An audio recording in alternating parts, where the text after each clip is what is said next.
ખભાના આ ભાગમાંથી દુખાવો ચાલુ થાય અને એ દુખાવો વધતો ઉપર સુધી અહીંયા સુધી આવે અને ક્યારેક એ ભાગ પકડાઈને અહીંયા સુધી પણ દુખાવો આવે. હવે આ દુખાવો છે એને સર્વાઇકોજેનિક હેડેક કહેવાય.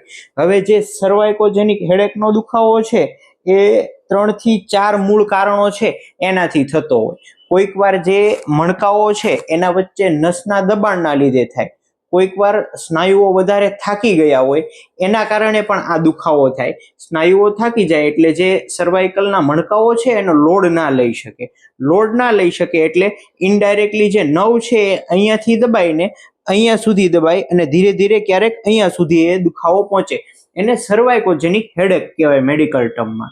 હવે સર્વાઇકોજેનિક હેડેકમાં સૌથી વધારે પેશન્ટ મિસકન્સેપ્શનમાં એ રહેતા હોય કે માઇગ્રેનની દવા લેતા હોય.